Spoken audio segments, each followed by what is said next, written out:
Nampak skrin cikgu? Nampak. Okey, so hari ni kita akan belajar bab 1, pengenalan kepada kimia. Okey, kita mula masuk 1.1, subtopik 1.1 iaitu perkembangan bidang kimia dan kepentingan dalam kehidupan seharian. Okey, so kita belajar dulu apa maksud kimia. Cik, ada orang type? Oh, tak ada. Okey, apa maksud kimia? Kimia merupakan salah satu bidang ilmu sains yang mengkaji tentang struktur, sifat, komposisi dan interaksi antara jirim. Okey, so tentang struktur struktur tu maksudnya contoh lah kan. Kimia ni dia berkaitan dengan banyak benda yang awak tak boleh nampak dengan mata awak tau. Mata kasar lah maksud cikgu. Kecuali lah mata awak tu di apa dibuat daripada mereka mikroskop, baru awak boleh tahu kimia tu macam mana. So bila dia berkaitan tentang struktur, contoh depan mata awak nampak garam. So dalam garam tu dia ada sifat, komposisi dan struktur yang tertentu yang awak tak boleh nampak lagi dalam daripada garam tu. Itu adalah kimia yang kebanyakannya awak kena imajinasi. Sekejap dia orang masuk.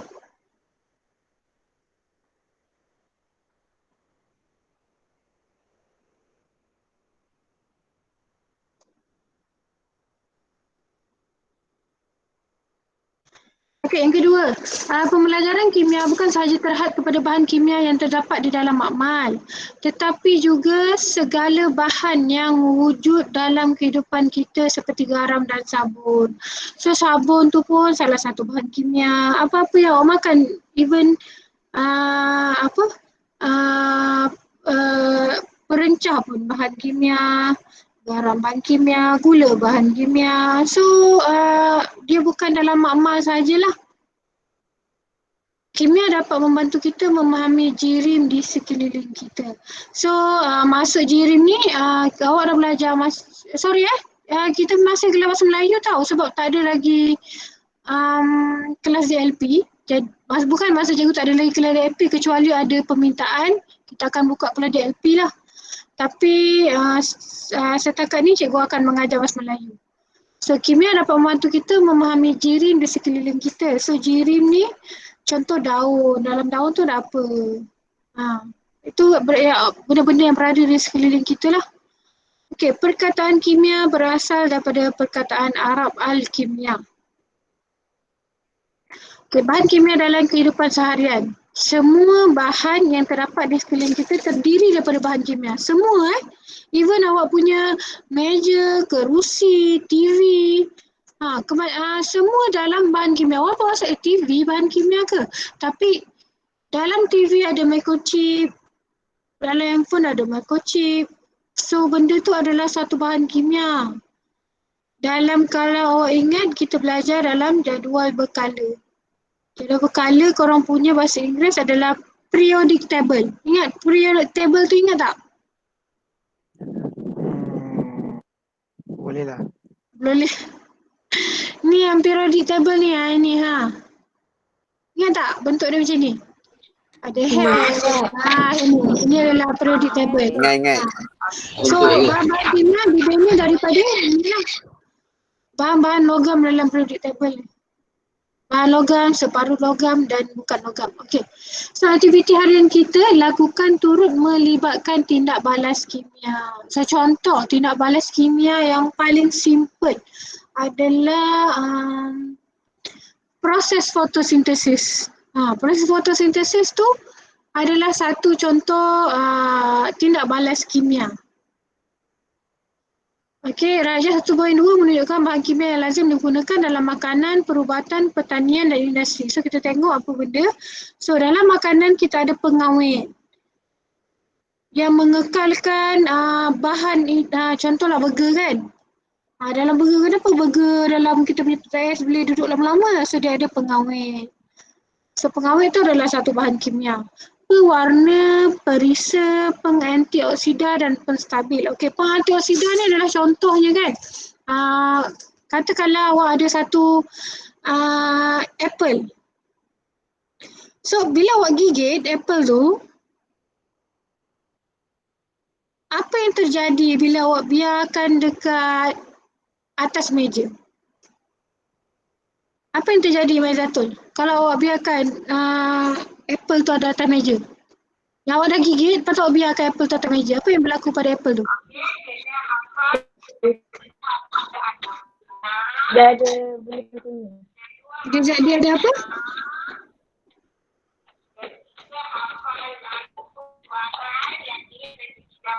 Dia ada apa? Saya tak dengar. Dia jadi macam ada benda kuning tu. Kuning-kuning macam coklat kan? Dia macam coklat. So, kita katakan apple itu telah dioksidakan. So, bila kita nak kekalkan sesuatu bahan yang lain, kita kekalkan satu bahan, kita bagi dia pengantioksida supaya apple tadi tidak dioksidakan. Maksudnya apple tu boleh kekal lama lah. Itu kalau tapi sebab orang gigit kan. So sebab itulah cikgu cuma nak kaitkan benda bila dia telah dioksidakan, dia akan jadi buruk. Okey. Kemudian penstabil. Penstabil ni ada dalam kek lah. Jaya ada orang masuk.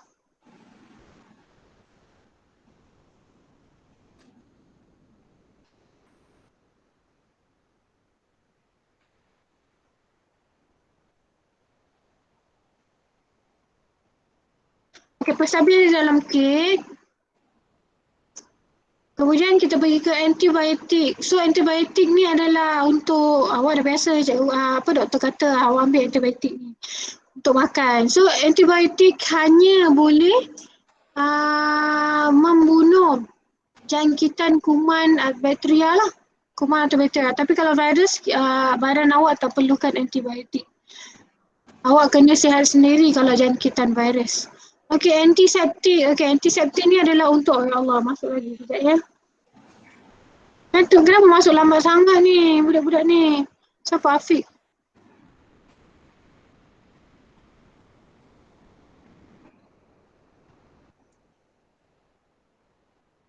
Antiseptik ni adalah ubat yang awak gunakan ketika awak luka.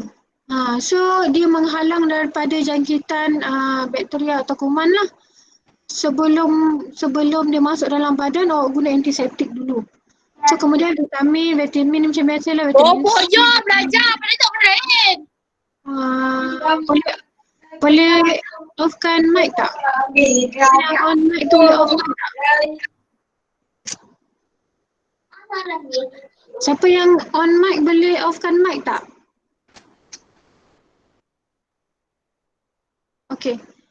So kemoterapi ni yang dijalankan ke atas pesakit kanser lah. Analgesik adalah sama spesies untuk mengubat luka. Okey. Herbisid pula. Herbisid adalah racun kepada rumput, pokok. Pestisid adalah racun kepada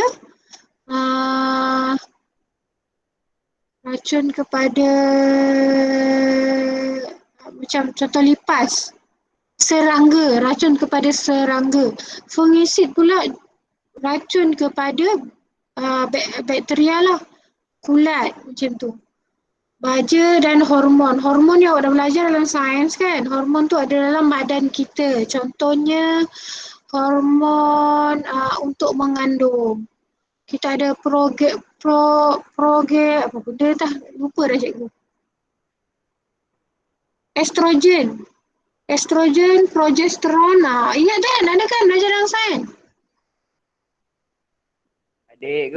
Ada kan hormon. So untuk membantu mengandung lah dengan head. Mengandung membantu dalam pembesaran kita punya pembesaran badan perempuan. Kalau lelaki kita ada hormon testosteron. Okey, industri pun kita guna cat dalam polimer, kaca, seramik, deterjen, pewarna dan alloy. Okey, so faham setakat ni? Faham. Okay, seterusnya perkembangan bidang kimia dan sumbangan teknologi kimia. Okey. Yang pertama, kajian dalam pelbagai bidang kimia sentiasa giat dijalankan merangkumi pelbagai disiplin sebagai contoh biokimia, botani, forensik yang memerlukan pengetahuan kimia bagi menyelesaikan masalah. So kimia ni dia bukan dia terlalu kimia ni benda yang luas sangat. Biokimia ni tahu kan apa? Digunakan dalam perubatan. Botani ni digunakan dalam pertanian dan forensik ni digunakan dalam dalam makmal di hospital lah. Okey. Keperluan teknologi kimia untuk menyelesaikan masalah mendorong perkembangan teknologi kimia. Teknologi yang diguna pakai pada zaman 1960-an dan 1970-an berkemungkinan sudah tidak sesuai digunakan pada zaman sekarang. Okey, contoh kita ada, ni adalah contoh kita ada pengawitan makanan. Orang dulu-dulu masa zaman 1960-an, 1970-an kita ada pengawitan makanan menggunakan garam atau gula. Okey, kalaulah teknologi kimia tidak berkembang, apa yang jadi kepada orang-orang yang berada di Pahang sekarang contohnya? Dia tengah banjir kan? Macam mana dia nak awet guna garam dan gula? Dia tak bolehlah nak awet guna garam dan gula kan sebab dia berada dalam keadaan banjir. So, bila ada masalah, ahli-ahli kimia cuba untuk meningkatkan teknologi dalam bidang kimia lah. Dan seterusnya pengawitan makanan melalui pembekuan. So kalau kita masuk dalam peti ais memang dia akan beku dan dia akan tahan lama. Tapi perkembangan teknologi kimia kita ada bahan lain, bahan kimia yang boleh mengekalkan kalau kita masuk pembekuan dia boleh tahan 3 bulan, kita guna satu bahan kimia ni dia akan jadi 6 ke 12 bulan contohnya. So pengawitan makanan melalui nanoteknologi, roti dengan nano kapsul. So sekarang ni roti-roti yang ada dalam pasaran sekarang dia dah dilengkapkan dengan nanoteknologi, bermakna roti ni dulu boleh tahan 2-3 hari, sekarang ni dah boleh tahan sampai seminggu. Itulah teknologi kimia sekarang yang digunakan lah zaman kini. Okey. Slide ni faham Faham cikgu. Okey, seterusnya kerjaya berkaitan bidang kimia. Kebanyakan kerjaya dalam era perkembangan industri yang pesat ini memerlukan pengetahuan dalam bidang kimia. So antara contoh kerjaya adalah dalam bidang kosmetik, makeup korang tu lah, farmaseutical, ubat-ubatan, bioteknologi pun digunakan dalam perubatan dan pertanian pun ada, nanotologi pun ada dalam perubatan dan pertanian, dan teknologi hijau. Okey, so ini adalah contoh-contoh pekerjaan lah yang awak boleh kaitkan dengan bidang kimia. Kalau dalam bioteknologi, dalam pertanian tadi cikgu kata penyelidik bioteknologi yang berada kat makmal-makmal lah. Ataupun jurutera bioperubatan. So untuk kita buat satu ubat, kita kena ada jurutera bioperubatan lah. Mungkin dia boleh ambil daripada bahan-bahan pertanian. Dari situ pokok-pokok tu kita ambil dia punya bahan kimia yang ada dekat pokok dan dia buat ubat. Contoh yang paling senang nak relate adalah Shaklee lah. Shaklee pernah tengok pernah dengar tak Shaklee? Pernah. Siapa makan Shaklee? Mak dia belikan untuk dia. Ifan. So itu salah satulah jurutera perubatan dia membina ubat tu. So contoh kerja lain adalah ahli farmasi. Ahli farmasi ni bukan dia buat ubat tau, tapi dia bagi ubat. Dia bagi nasihat apa ubat. Contohnya awak pergi farmasi dan awak minta nak jumpa ahli farmasis. Awak nak jumpa farmasis. So ahli farmasi ni akan cakap contoh kalau cikgu saya sakit badan, dia akan bagi ubat-ubat yang berkaitan dengan sendi untuk badan cikgu sihat. Contoh macam tu. Itu adalah ahli farmasi. Doktor ni kalau tak tahu, jangan duduk semadah lah. Doktor tak tahu kan. Okey, seterusnya kita pergi contoh kejayaan ahli kimia kosmetik. So ahli kimia kosmetik ni adalah ahli kimia yang buat bahan kosmetik ni lah. Mincu, celak. Okey, para pakar perundingan kosmetik samalah. Cuma ahli kimia tu dia buat, pakar rundingan kosmetik sama macam ahli farmasis. Kata kita punya bibir merekah, dia bagi. Ni sesuai ni untuk puan, untuk lembutkan balik bibir. Dia yang bagi, bukan dia buat. Dia yang bagi cadangan. Apa ubat, apa makeup yang sesuai untuk pelanggan tu. Seterusnya teknologi hijau. So contoh kejayaannya adalah ahli kimia teknologi hijau dan jurutera. Last sekali adalah nanoteknologi. Jurutera, nanoteknologi dan ahli sains pemakanan. So kalau ahli sains pemakanan ni, kita boleh nampak ada dalam klinik kesihatan. Siapa pernah pergi jumpa ahli pegawai sains makanan dekat KK? Ada tak sesiapa pernah jumpa? Ataupun awak baru tahu ada pegawai sains makanan dekat KK?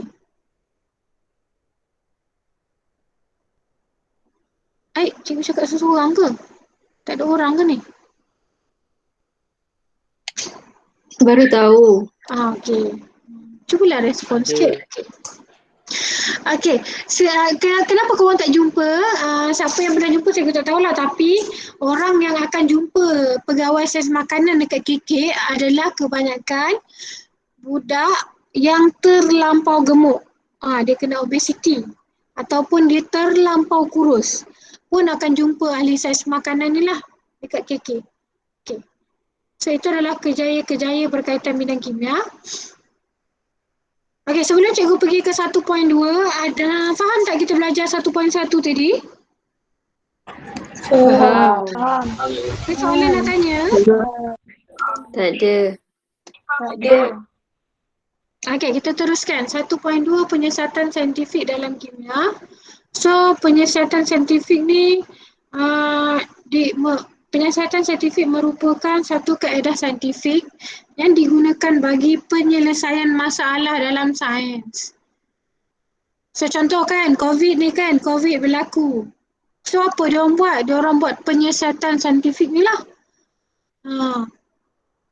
So itulah ada makmal untuk uji, keluarlah sebab itulah boleh ada keluar vaksin. Sebab ahli-ahli kimia yang cari buat benda tu. Dia tengok apa jenis virus, lepas tu dia uji dengan macam-macam supaya akhirnya terhasillah satu vaksin. Itu pentingnya penyiasatan saintifik ni. So secara amnya penyiasatan saintifik akan bermula dengan pemerhatian terhadap sesuatu masalah. So dia kena perhati dulu. Dan penyiasatan saintifik ni dia ada panjang jalan dia. So sebab itulah dia ambil masa. COVID keluar 2019. Sekarang kita dah berada pada tahun 2021. So dia ambil masa yang panjang lah untuk ada orang baru nak admit masuk sekejap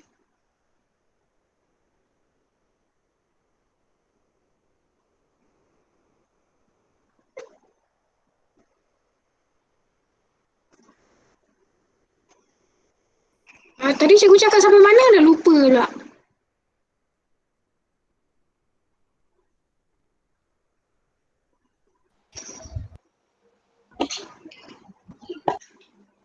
COVID. 2021, ya. So dia ada banyak step-step yang perlu dilakukan untuk kita nak dapat satu penyelesaian kepada masalah tu. Jadi sebab tu dia ambil masa yang lama daripada 2019, 2020 ke 2021 masalah COVID ni tak selesai. So 2021 barulah nampak ada sinar yang kita boleh guna vaksin lah. Boleh tak tutup mikrofon siapa yang tengah berbunyi tu? Okay, thank you. Okay, kaedah saintifik pula ialah satu kaedah sistematik yang digunakan pakai oleh ahli sains atau penyelidik dalam menyelesaikan masalah berkaitan sains. Okey, kaedah ini melibatkan beberapa langkah umum bagi membolehkan suatu permasalahan dapat diselesaikan melalui kaedah yang betul. So ini orang belajar kan masa form 2, betul tak? Betul cikgu. Betul. Ulang balik Tapi cikgu nak ingatkan yang ini selalu keluar soalan. Contoh dia buat ini, membuat pematian, membuat inference, lepas tu ini dikosongkan, membuat hipotesis. Apa benda yang kat sini ni? Itu contohlah soalan dia. So, soalan dia akan tanya berkaitan dengan benda tu. Jadi awak kena ambil berat sikit lah pasal benda ni. Ataupun dia buat 4, lepas tu dia suruh susun balik langkah mengikut susunan yang betul. Okay. So cikgu tak terangkan satu-satu kat sini sebab korang dah belajar apa sebelum ni. Cikgu teruskan. Ada soalan nak tanya tak sebelum cikgu cerita lebih lagi 1.3?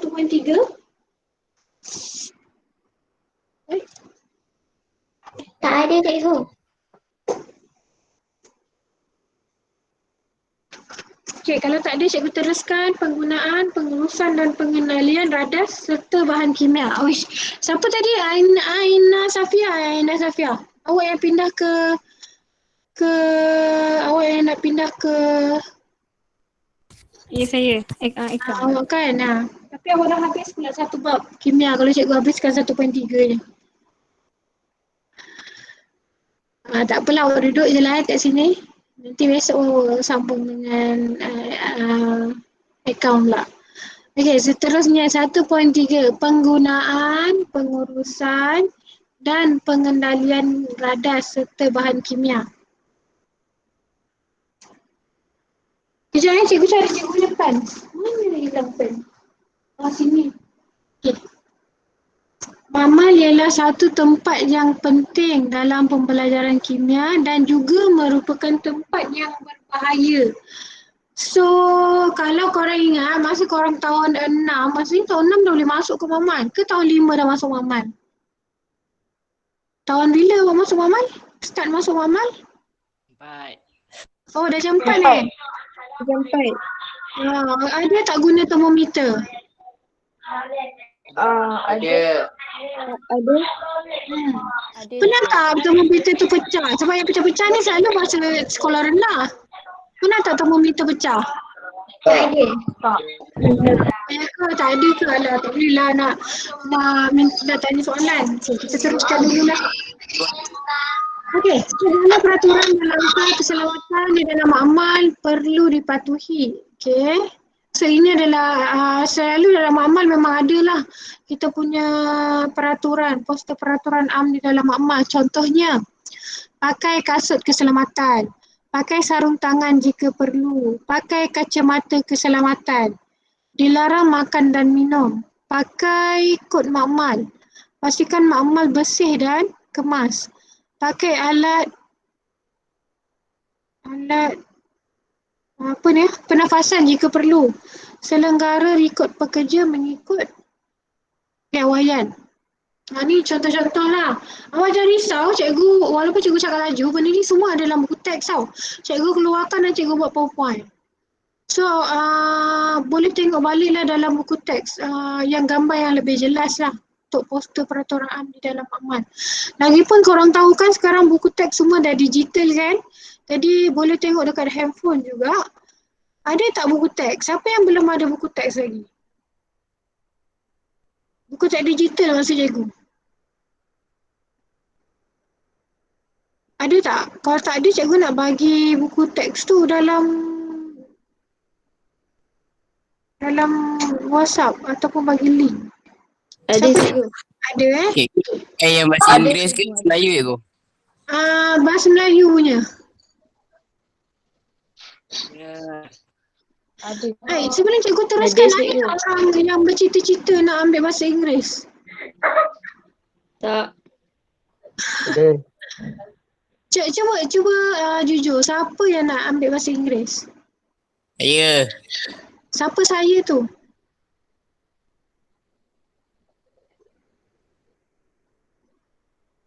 Ayub handsome. Aib. Aib.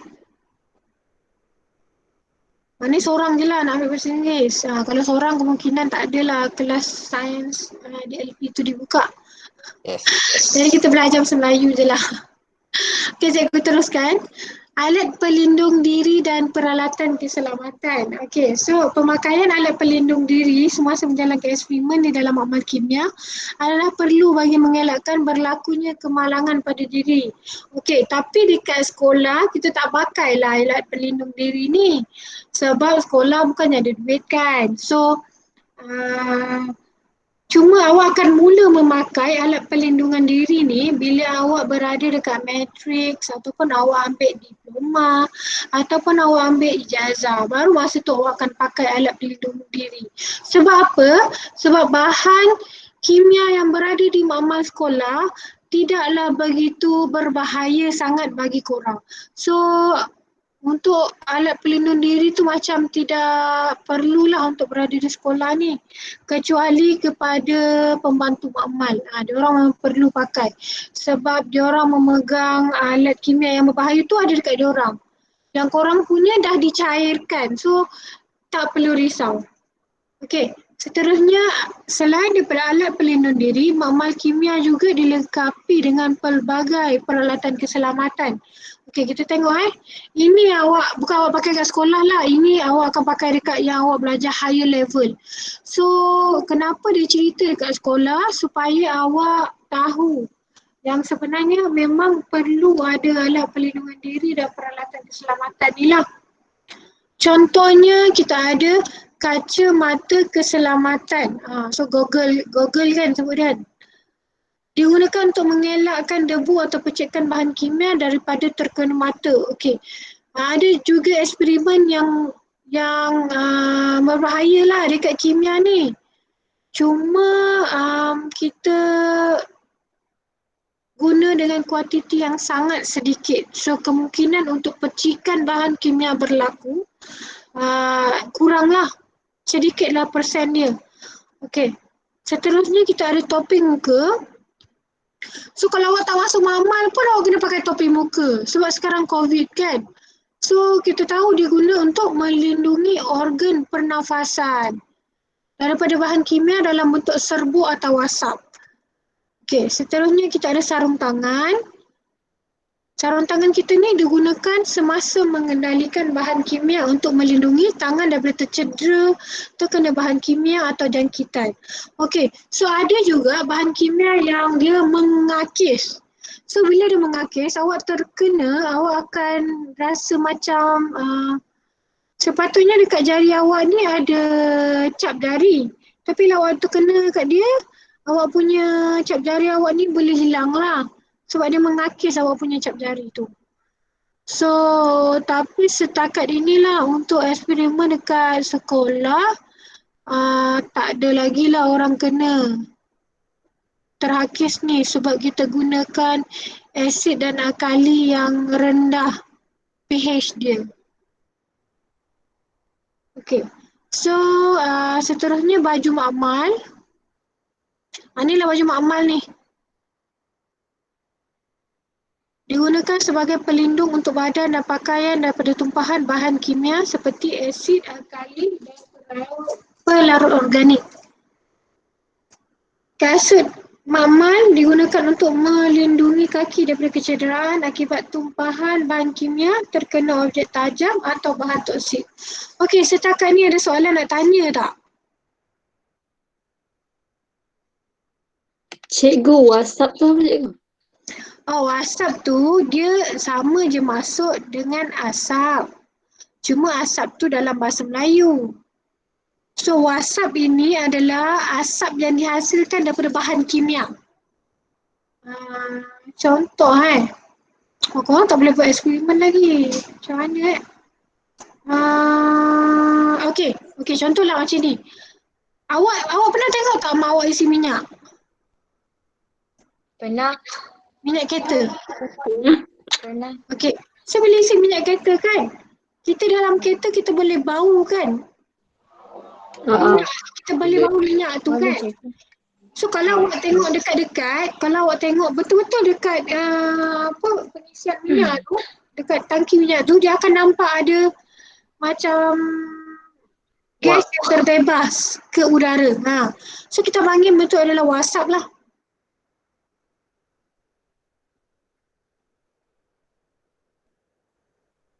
Faham tak? Faham cikgu. Dia meluap. Faham. Masa-masa korang form 1, form 2, form 3 ada tak buat eksperimen yang nampak wasap tu?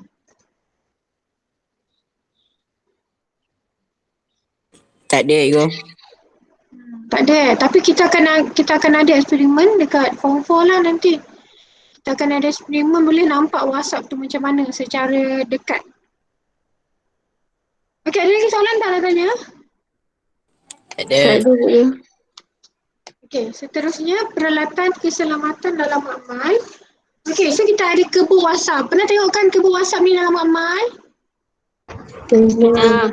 Pernah. Maksudnya lah ada benda ni. So, kebun wasap ni alat direka khas untuk menjalankan eksperimen yang membebaskan wasap beracun, mudah terbakar atau berbau sengit. Okey, pernah tak awak buat eksperimen masa form 1, form 2, form 3, dia bau macam kencing kucing?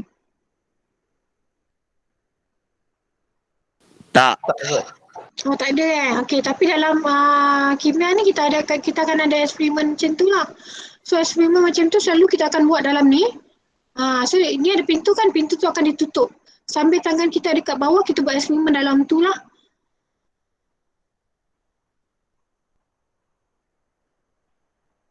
Okey, seterusnya pancuran air. Ini memang ada dalam makmal tapi kita tak guna lah sebab jarang berlaku kemalangan makmal ni. Selama cikgu mengajar, cikgu tak pernah nampak lah kemalangan makmal ni. So, nak cerita pasal benda ni, kita ada pancuran air digunakan untuk membasuh dan membersihkan badan apabila kemalangan berlaku pada bahagian badan. So, contohlah awak macam main dengan asid dengan alkali yang sangat kuat. So, awak terkena bahan yang mengakis. Jadi, cepat-cepat awak akan pergi di bawah pancuran air untuk bilas semua asid yang terkena dekat badan awak tu.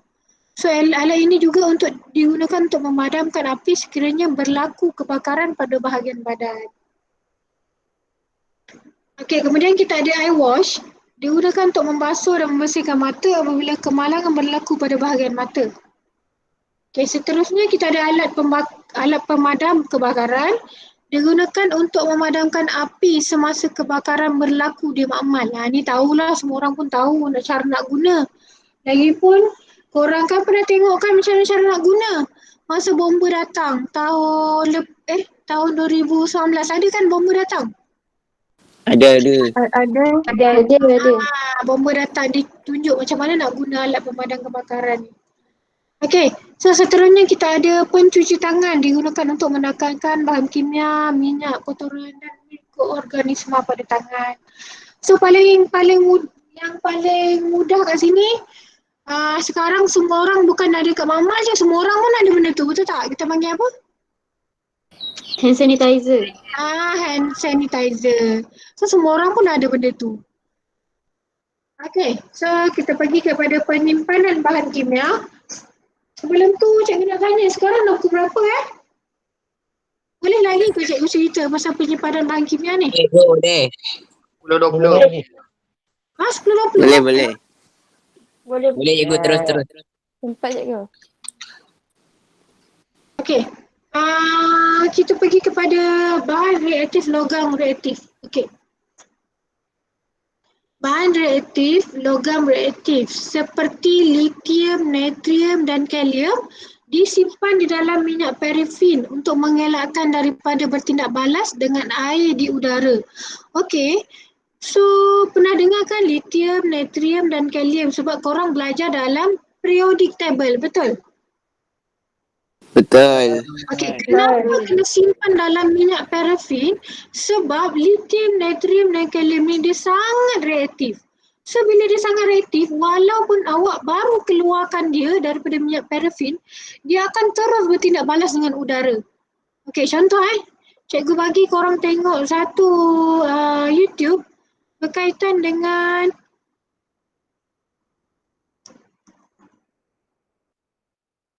cikgu tak boleh bagi ni sebab kalau cikgu buka file dalam ni, dia tak dengar suara.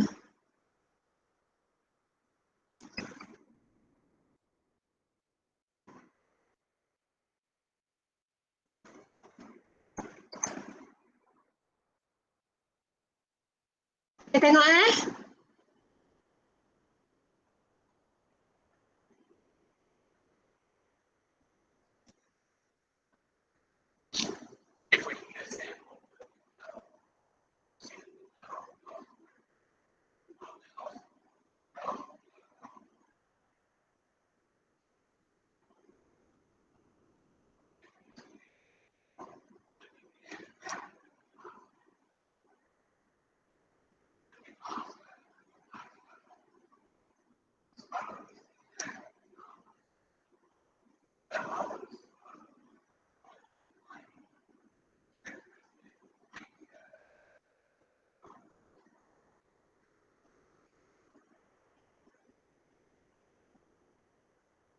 Alah, dia guna lithium lah ni. Lithium tak berapa kuat. Kejap buat reaction dengan water lah.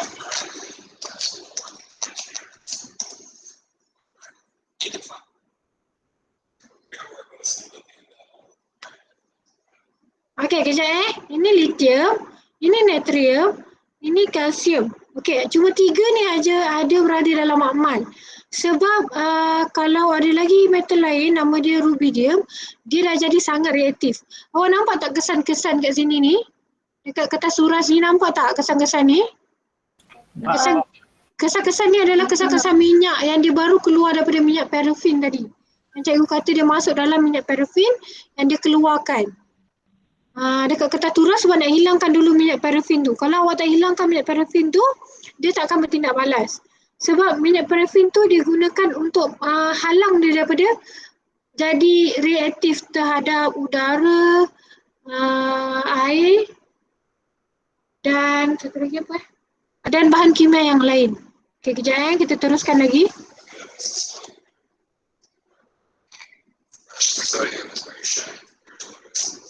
Sekejap cikgu nak bagi dia react dengan water ni. Okey.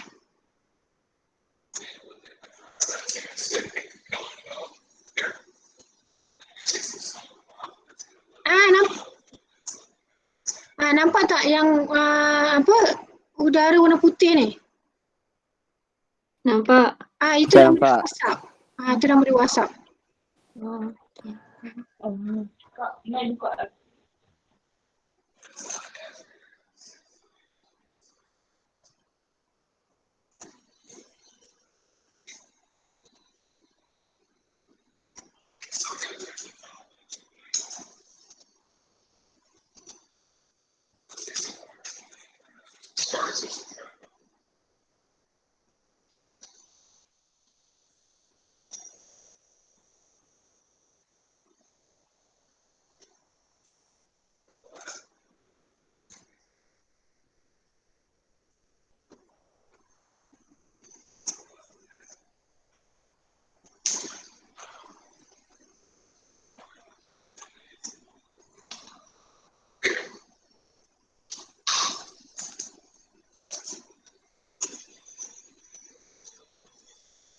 Okey, itu adalah sedikit yang cikgu nak tunjuk video tu. Pentingnya penyimpanan bahan kimia. Tadi kan yang last kali, yang ketiga tadi adalah kalium. So bila letak air kat air, dia boleh meletup macam tu. So bila dia meletup macam tu, awak yang pakai tudung labuh ni, dia akan melubangkan tudung awak. Sebab tahun lepas adik kita buat eksperimen, ada kakak yang kena. Kakak form 5 kena. Siapa? Nazira kena. Sebab tu kita buat perlunya pelindung diri. Tapi jangan risau, kita punya makmal. Orang tu buat tadi, dia punya kad dia besar. Awak akan buat kad tu kecil sikit lah. supaya dia tak terlalu reaktif dan macam tu. Tapi mostly kalium yang meletup tadi kita tak buat dalam makmal. Sebab makmal pun tak beli pun kalium tu. Sebab macam tu lah kita takut makmal boleh meletup lah kalau kita guna dengan banyak. Sebab tu pentingnya kat sini minyak parafin.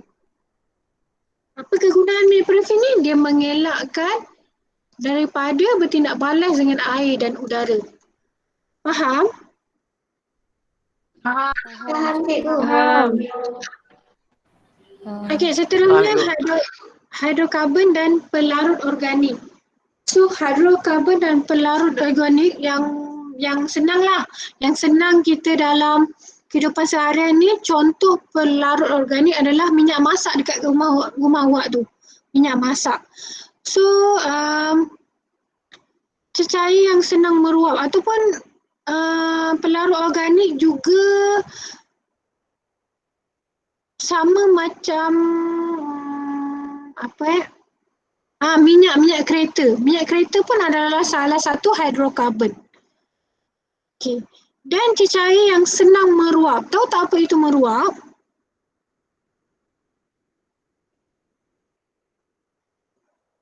Tak tahu. Okey, meruap ni maksudnya kan macam cikgu cakap tadi, contoh awak isi emak, awak isi minyak, awak dalam kereta boleh bau kan. So bermakna dia daripada cecair tu dia terus tukar kepada udara. Maksudnya dia punya takat lebur dia takat didih dia sangat rendah. Bila awak isi minyak, dia mula-mula minyak tu dalam cecair. Bila dia terkena suhu persekitaran, dia terus tukar kepada gas. So itu yang kita katakan cecair yang senang meruap. Dia keluar je awak terus bau. Faham? Faham. Okay. So serta senang terbakar. Kan kita tahu minyak kereta memang senang terbakar. Memang senang terbakar lah. Seperti hidrokarbon dan pelarut organik. Perlu disimpan di tempat yang teduh serta jauh daripada cahaya matahari dan sumber haba.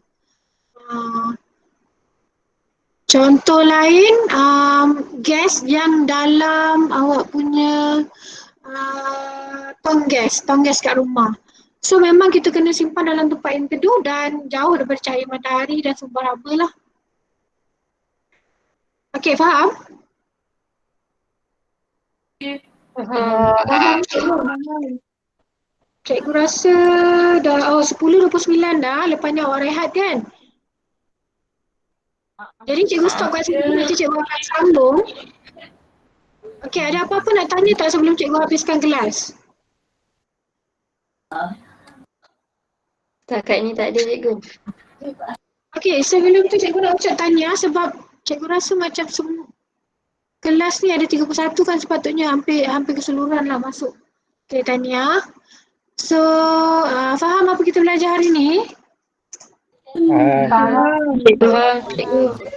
Kalau boleh yang lepas ni budak-budak yang lelaki tu jangan masuk lambat lah. Nanti awak terlepas. Bab 1 tak ada masalah lah sebab bab 1 cuma cerita tentang perbahan dalam makmal je. Bab 2 kita dah mula sentuh konsep. So bab 1 tadi nak dekat habis dah, tinggal berapa slide je lagi. Tinggal ada 1, 2, 3, 4 slide lagi. So kemungkinan minggu depan kita dah start dengan bab 2. So pastikan masuk awal lah, boleh Boleh ke? Okay. Darwish, tolong tutup balik kelas, Darwish. Kita tunggu notifikasi dengan topik kepada